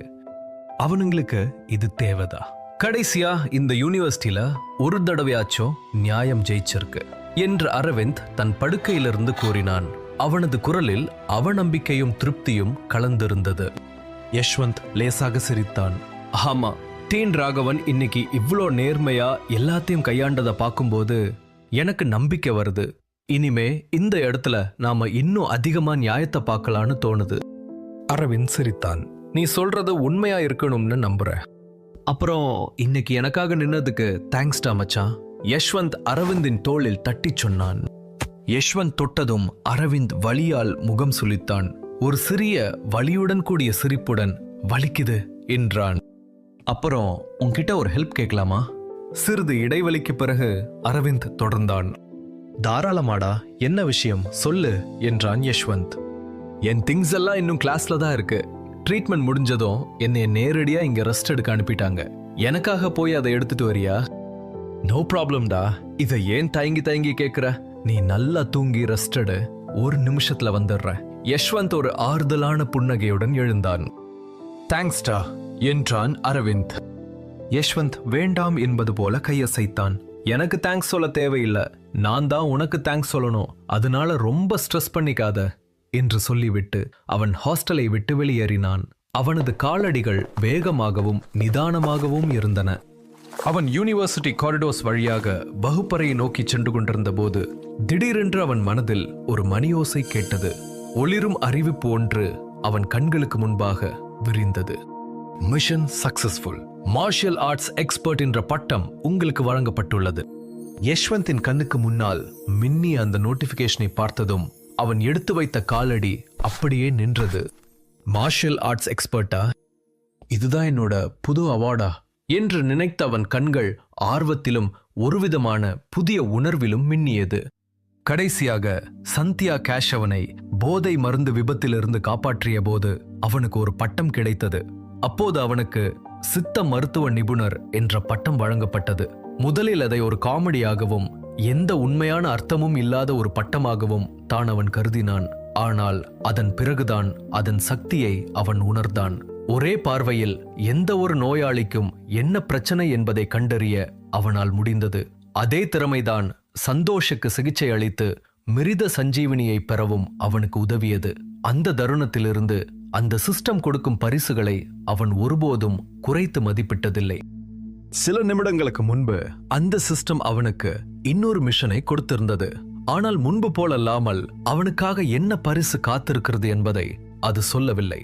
பெரிய கை தன்னை இழுத்துச் செல்ல முயன்றதை எதிர்க்கும் சவாலை பற்றி அவன் கிட்டத்தட்ட முழுவதுமாக மறந்துவிட்டான். இப்பொழுது இந்த புதிய பட்டத்தை வழங்கும் அறிவிப்பு வந்தபோதுதான் அது அவனுக்கு நினைவுக்கு வந்தது. யஷ்வந்தின் உதடுகள் லேசாக வளைந்தன. கடந்த முறை கிடைத்த பட்டம் அவனை நிகரற்ற திறமை கொண்ட மருத்துவனாக மாற்றியது. அப்படியானால் மார்ஷியல் ஆர்ட்ஸ் எக்ஸ்பர்ட் என்ற பட்டம் அவனுக்கு என்ன கொடுக்கும்? இதுக்கு என்ன அர்த்தம்? நான் இப்போ ஒரு ஸ்ட்ராங்கான ஃபைட்டராகவும் மாறிட்டேனா? அந்த எண்ணமே அவனது நாடி துடிப்பை வேகப்படுத்த போதுமானதாக இருந்தது. அந்த யோசனையை சுவைத்தபடியே அவன் நிதானமான வேகத்தில் தொடர்ந்து நடக்க அவன் முகத்தில் ஒரு புன்னகை பரவியது. ஆனால் அவன் திடீரென யாரோ ஒருவருடன் மோதிய போது அவனுடைய அமைதியான வெற்றி தருணம் நொறுங்கி அவனை மீண்டும் நிஜத்திற்கு கொண்டு வந்தது. ஹே யூ, கண்ணு தெரியாதா? பார்த்து நடக்க மாட்டியா என்று ஒரு பெண் குரல் கூர்மையாகவும் எரிச்சலாகவும் ஒலித்தது. அவன் சுதாரிப்பதற்குள் சூடான காஃபி அவன் மீது தெரித்து அவனது சட்டையின் ஒரு பகுதியை நனைத்தது. அவன் கண்களை சிமிட்டி பார்த்தபோது காஃபியின் அடர்த்தியான வாசனை மூக்கை துளைத்தது. அவனுக்கு முன்னால் நின்றிருந்த இளம் பெண் அவளுடைய வெள்ளை கவுனில் இருந்த அசிங்கமான பழுப்பு நிற கரையை பார்த்து திகிலுடன் கத்தினாள். அந்த துணியை அவள் விரக்தியுடன் தேய்க்க அந்த கரை மேலும் பரவியதால் அவளது அதிர்ச்சி கோபமாக மாறியது. முட்டாள் என்று கத்திய அவள் யஷ்வந்தை முறைத்தாள். கண்ணு தெரியாதா உனக்கு? எங்க போறேன்னு பார்க்க மாட்டியா? பாரு என்ன பண்ணி வச்சிருக்கேன்னு. தன் தவறை உணர்ந்த யஷ்வந்த் உடனே லேசாக தலை குனிந்து சாரி என்றான். நீ சாரி சொல்றதால என்ன ஆக போகுது என்று விரக்தியில் அவள் குரல் உயர்ந்தது. என் ட்ரெஸ் வீணாகி போச்சு, முழுசா வீணாயிருச்சு. இது எனக்கு எவ்வளவு முக்கியம்னு உனக்கு ஏதாவது தெரியுமா? என் மொத்த நாளையுமே நீ நாசமாக்கிட்ட. அவளுடன் நின்று இருந்த மற்ற 3 பெண்களும் அவளுடைய தோழிகள். அவர்கள் ஒவ்வொருவரும் யஷ்வந்தை அருவருப்புடன் முறைத்தனர். இந்த கவுனை வாங்க அவள் எவ்வளவு முயற்சி செய்தாள் என்பது அவர்களுக்கு தெரியும். இப்போது அதெல்லாம் ஒரே நொடியில் வீணாகி போனது. அவளின் மீதிருந்த அனுதாபம் அவர்களின் கோபத்தை மேலும் தூண்டியது. சாரின்னு மட்டும் சொன்னா போதுமா? அவர்களில் ஒருத்தி ஏளனமாக பேசினாள். நீ என்ன குருடனா? அப்புறம் ஏன் கவனிக்காம நடந்த என்றாள் ஒரு தோழி. எஸ், நீ பண்ண தப்பு உனக்கு புரிஞ்சிருந்தா இப்படி சாதாரணமா ஒரு சாரியில முடிச்சிருக்க மாட்ட என்று மற்றொருத்தி கைகளை கட்டி கொண்டு சொன்னாள். வார கணக்கா நாங்க பிளான் பண்ணத நீ ஒரு செகண்ட்ல ஸ்பாயில் பண்ணிட்ட என்று 3வது பெண் உதட்டை சுழித்து கூறினாள். அவர்களின் குரல்கள் ஒன்றாக ஒலித்தன. ஒவ்வொன்றும் கூர்மையாகவும் இரக்கமற்றதாகவும் இருந்தன. யஷ்வந்தின் எளிமையான தோற்றத்தை வைத்து அவன் ஒன்றும் பெரிய ஆள் இல்லை என்று அவர்கள் உடனடியாக முடிவு செய்தனர். அவர்களை பொறுத்தவரை அவன் எந்த விளைவுகளையும் சந்திக்காமல் அவமானப்படுத்தக்கூடிய ஒருவனாக தெரிந்தான். அதனால் அவர்கள் தங்கள் திமிரை எந்த தடையுமின்றி கட்டவிழ்த்து விட்டனர். கவுன் கரையான பெண் ஒற்றை தலைவலி வந்தது போல தன் தலையை பிடித்து கொண்டாள். அவள் குரல் கசப்பாக ஒலித்தது. இப்ப நான் என்ன பண்ணுவேன்? மேடம் பவானியோட பர்த்டே பார்ட்டிக்கு நான் இதைத்தான் போட்டுட்டு போகணும்னு இருந்தேன். இப்போ நீ அதை கெடுத்துட்ட. நீ என் ட்ரெஸ்ஸுக்கு பணம் கொடுத்தே ஆகணும். ஆமா, அதான் இதுக்கு ஒரே வழி. இந்த முட்டாள சும்மா போக விட முடியாது. அவளுடைய தோழிகளில் ஒருத்தி கோபமாகச் சொன்னாள். பின்னர் மற்றொரு பெண் கண்களை சுருக்கி பார்த்தாள். அவளுக்கு ஏதோ நினைவுக்கு வந்தது. ஒரு நிமிஷம், எனக்கு ஒண்ணு தெரியும். நீ என் கிளாஸ்ல தானே இருக்க. சரண்யா கார்த்திக்காக உன்னை கழட்டி விட்டாளே, அந்த ஏழை பையன்தானே நீ? அவள் மிகைப்படுத்தப்பட்ட பெருமூச்சுடன் தலையை ஆட்டினாள். லவ் ஃபெயிலியரான அதிர்ச்சி உன் கண்ணையும் பாதிச்சிருச்சுன்னு சொல்லாத. உனக்கு அவனை தெரியுமா? இன்று அந்த பாழாய்ப்போன உடையிலிருந்த பெண் தாரணி புருவத்தை சுருக்கி கேட்டாள். ஆமா, இவ என் டிபார்ட்மெண்ட் தான்.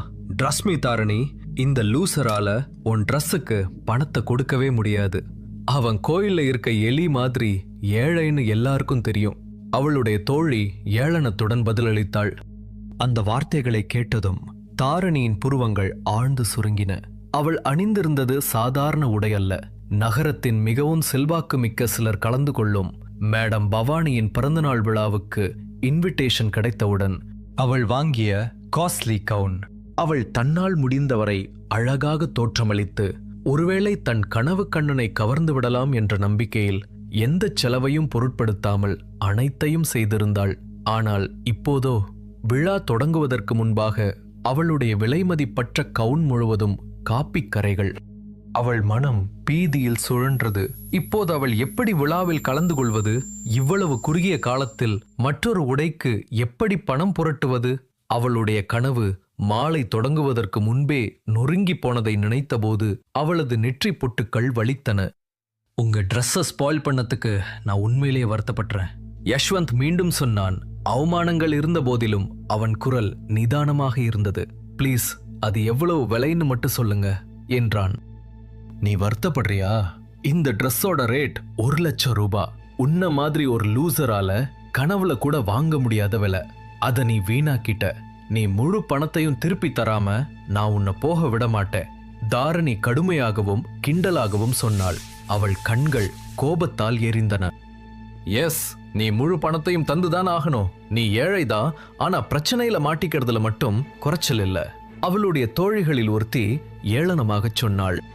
இப்ப நீ பெரிய சிக்கல்ல மாட்டிக்கிட்ட. உன் அதிர்ஷ்டம் இதை விட மோசமா இருக்க முடியாது. ஏழையாவும் இருக்க, பொறுப்பில்லாமலோ இருக்க, அதுவும் தாரணி கிட்ட வச்சுக்கிட்ட. அவ உன்னை சும்மா விடுவான மட்டும் எதிர்பார்க்காத என்று மற்றொருத்தி குளிர்ந்த குரலில் சேர்த்தாள். நீ அவளுக்கு பணத்தை திருப்பி கொடுக்கறது தான் உன்னால செய்யக்கூடிய நல்ல விஷயம். ஆனா உன்னை பார்த்தாலே உன்னால 10 பைசா கூட கொடுக்க முடியாதுன்னு தெரியுது என்று மூன்றாவது பெண் ஒரு கேலி புன்னகையுடன் சொன்னாள். அவர்களின் குரல்கள் அவமதிப்பு மழையாக பொழிந்தன. கடந்து செல்லும் மாணவர்களின் கவனத்தை ஈர்க்கும் அளவுக்கு உயர்ந்தன. விரைவில் ஒரு கூட்டம் கூட தொடங்கியது. ஆர்வமுள்ள கண்கள் அந்த சலசலப்பை நோக்கி திரும்பின. அடுத்து என்ன நடக்கும்? யஷ்வந்த் எப்படி அவளை சமாதானம் செய்வான்? தாரணி கைகளை கட்டிக்கொண்டு கூர்மையாக பார்த்தாள். இது ரொம்ப சிம்பிள். ஒன்னு, நீ என் ட்ரெஸ்ஸுக்கு பணம் கொடு, இல்லன்னா நான் என் கசினை கூப்பிட்டு உன்னை கவனிக்க சொல்லுவேன். யஷ்வந்தின் தாடை இறுகியது. அவன் பணம் தர மறுக்கவில்லை. அந்த உடையின் விலை எவ்வளவு என்று கேட்டு அதை தீர்த்து வைக்கத்தான் நினைத்தான். ஆனால் அவன் ஒரு வார்த்தை பேசுவதற்குள் அந்த பெண்கள் அவனை மீண்டும் மீண்டும் இடைமறித்து அவன் குரலை அமுக்கினார்கள். இங்க எல்லாரும் இப்படிதான் பேசுவாங்களா? கிளிகள் மாதிரி. நான் ஒரு வார்த்தை சொன்னா அவங்க 10 வார்த்தை திருப்பி பேசுறாங்க. அவன் அவர்களை சரியான இடத்தில் வைக்க சில வினாடிகளே இருந்த நிலையில் மற்றொரு குரல் திடீரென அந்த இரைச்சலை மீறி ஒலித்தது. அவளோட ட்ரெஸ்ஸுக்கு அவன் எவ்வளவு தரணும்? அந்த குரல் மென்மையாகவும் ஆனால் அதிகாரமாகவும் இருந்தது. அந்த தேன் போன்ற துணி உடனடியாக அங்கிருந்த ஒவ்வொரு கண்ணையும் ஈர்த்தது. ஒரு அழகி முன்னோக்கி வந்தாள். அவளுடைய தோழி அவளை பின்தொடர்ந்தாள். தாரணி உறைந்து போனாள். அவளுடைய கோபம் தணிந்தது. அவள் அந்த பெயரை ஒரு சாபம் போல முணுமுணுத்தாள். மீரா. அவளுடைய தோழிகளும் விரைத்து போனார்கள். அவர்களின் வீராப்பு வடிந்து தாழ்வு மனப்பான்மையின் மின்னல்கள் அவர்களின் முகங்களில் படர்ந்தன. மீராவை எல்லோருக்கும் தெரியும். யஷ்வந்தின் பார்வை புதிதாக வந்தவளை நோக்கி நகர்ந்தது. விளக்குகளின் கீழ் மினுமினுக்கும் முகம், நீண்ட மெல்லிய கால்களுடன் கச்சிதமான உடல்வாகு. அவளை உடனடியாக அடையாளம் கண்டுகொண்டான். மீரா, டெக்கான் கிரவுண்ட் யூனிவர்சிட்டியின் 2 மிக அழகான பெண்களில் ஒருத்தி. அவள் அழகுக்காக மட்டும் பாராட்டப்படவில்லை. அவளுடைய குடும்ப பின்னணியும் பல்கலைக்கழகத்தில் அவளுக்கு இருந்த செல்வாக்கும் அவளை தீண்ட முடியாதவளாக ஆக்கியிருந்தன. அவளை போன்ற ஒருவர் தனக்காக பரிந்து பேசுவார் என்பது யஷ்வந்த் கொஞ்சமும் எதிர்பார்க்காத ஒன்று. தாரணியின் புருவச்சொலிப்பு இன்னும் ஆழமானது. ஆனால் அவள் தன்னைத்தானே கட்டுப்படுத்தி கொண்டு பதிலளித்தாள். இந்த காஸ்டியூம் மோடவுல 1 lakh. ஏன் நீ அவனுக்காக பே பண்ண போறியா? மீராவின் உதடுகள் ஒரு கேலி புன்னகையில் வளைந்தன. அவள் கண்கள் அவமதிப்புடன் மின்னின. ஆஃப்டர் ஆல், ஒரு 1 lakhா? இவ்வளோ சீன் போடுற? மீரா தன் பின்னால் 4 தோழிகளுடன் நின்றாள். ஒவ்வொருவரும் அவளைப் போலவே நம்பிக்கையுடன் இருந்தனர். அந்த தருணத்தில் ஆதிக்கம் செலுத்த அவள் குரலை உயர்த்த தேவையில்லை. அவளுடைய பிரசன்ஸ் மட்டுமே அங்கு அதிகார சமநிலையை மாற்றியது. தரணியின் குரலில் விரோதம் கொப்பளித்தது. அவள் கோபமாக பதிலளித்தாள். அந்த பணம் உனக்கு ரொம்ப கம்மியா தெரிஞ்சா நீயே அதை கட்ட வேண்டியதுதானே? மீரா அலட்சியமாக தோள்களை குலுக்கினாள். சரி, உன் அக்கவுண்ட் நம்பர் அனுப்பு. மீராவின் செய்கையால் தாரணி அவமானமாக உணர்ந்தாள். ஆனால் மேலும் பிரச்சனையை வளர்க்க அவள் விரும்பவில்லை. மீராவுடன் எளிதில் மோத முடியாது என்பதை அவள் அறிந்திருந்தாள். அவளுக்கு தன் தற்போதைய பிரச்சனைக்கு ஒரு தீர்வு மட்டுமே தேவைப்பட்டது. அதனால் அவள் மீராவுக்கு தன் அக்கவுண்ட் நம்பரை கொடுத்தாள். மீராவும் அவளுக்கு பணத்தை அனுப்பிவிட்டாள். பரிவர்த்தனை வெற்றிகரமாக முடிந்ததை உறுதி செய்த பிறகு அவள் கிளம்புவதற்கு முன்பு யஷ்வந்திடம், நீ அதிர்ஷ்டசாலின்னு நினைச்சுக்கோ முட்டாள். அவ மட்டும் இல்லைன்னா நான் உனக்கு ஒரு கடுமையான பாடம் கத்து கொடுத்திருப்பேன். அதனால அடுத்த தடவை எங்க போறேன்னு பார்த்துப்போ என்றாள். தாரணியும் அவளது தோழிகளும் போவதை பார்த்த யஷ்வந்த் அவளுக்கு எந்த பதிலும் அளிக்கவில்லை. தாரணியும் அவளுடைய தோழிகளும் கோபத்துடன் சென்ற பிறகு யஷ்வந்தின் பார்வை இயல்பாகவே மீரா மற்றும் அவளை சூழ்ந்திருந்த 4 பெண்களின் மீது சென்றது. தேங்க்ஸ் என்று அவன் சொன்னான். உண்மையில் அவனுக்கு அவளுடைய உதவி தேவைப்படவில்லை. ஆனால் மரியாதை கருதி அதை ஒப்புக்கொள்ள வேண்டியிருந்தது. தவிர அவன் ஒன்றும் குருடன் அல்ல. மீரா பார்ப்பதற்கு மிகவும் அழகாக இருந்தாள். உண்மையில் அவன் இதுவரை பார்த்ததிலேயே மிக அழகான பெண் அவளாகத்தான் இருக்கக்கூடும். அவளை போன்ற ஒரு பெண் தனக்காக பரிந்து பேசுவதா? அது ஒரு அபத்தமான விசித்திர கதை போல இருந்தது. ஒரு திகைப்பூட்டும் இளவரசி ஏழை இளவரசனை காப்பாற்ற வந்தது போல. அந்த எண்ணம் அவனுக்கு சிரிப்பை வரவழைத்தது. ஆனால் மீரா சிரிக்கவில்லை.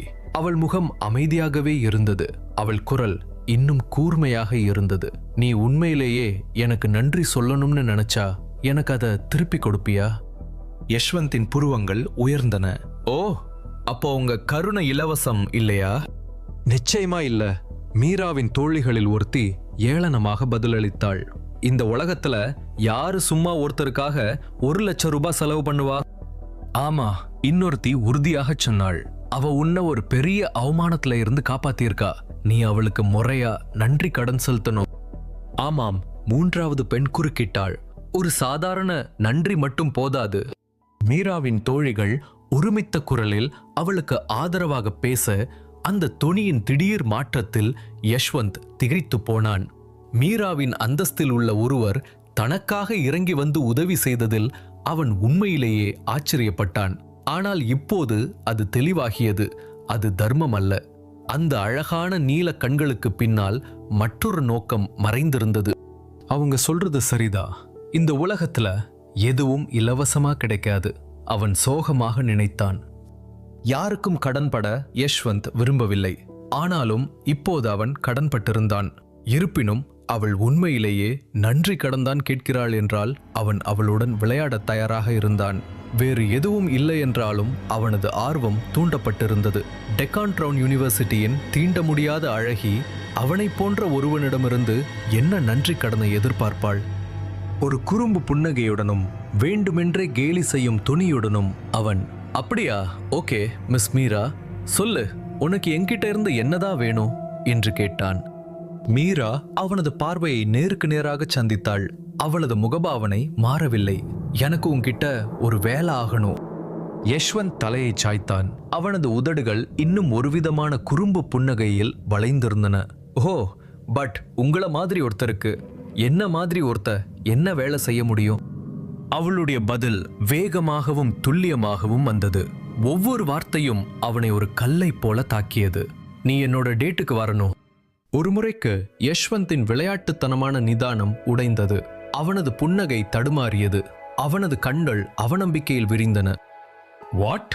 யஷ்வந்த் ஒரு கணம் அப்படியே உறைந்து போனான்.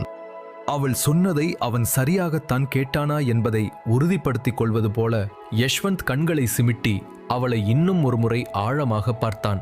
அவளுடைய குழந்தைத்தனமான மென்மையான முகத்தையும் ஏதோ ஒரு ரகசிய தீப்பொறியை சுமந்து நிற்பது போன்ற அவளின் கடல்மீல கண்களையும் அதன்பின் அவளுடைய அழகான உடல் வளைவுகளையும் அவன் கண்கள் அளவெடுத்தன.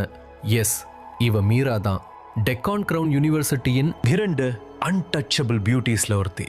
அவளை பற்றிய புகழ் மிகைப்படுத்தப்பட்டதல்ல. கல் நெஞ்சம் கொண்டவனையும் முதல் பார்வையிலேயே காதல் கொள்ள வைக்கும் அளவுக்கு அவள் வசீகரமாக இருந்தாள்.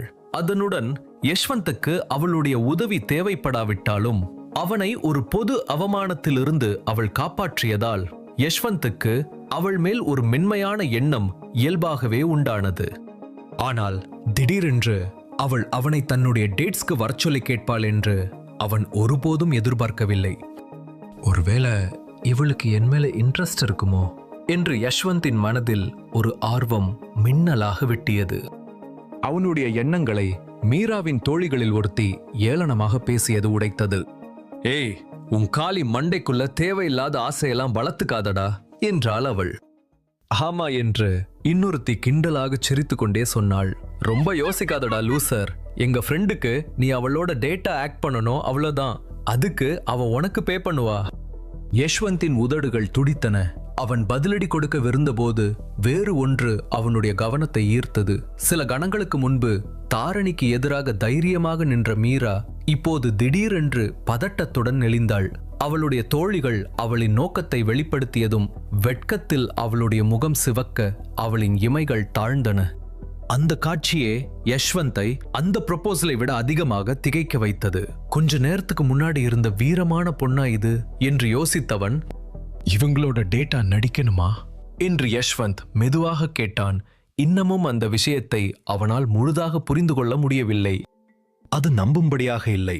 மீராவின் அழகிற்கும் பின்னணிக்கும் அவள் ஒரு விரலை சொடுக்கினால் போதும் இந்த காலேஜில் உள்ள பாதி ஆண்கள், ஏன் இந்த நகரத்தில் உள்ள அத்தனை ஆண்களும் அவளுக்காக வரிசையில் நிற்பார்கள்.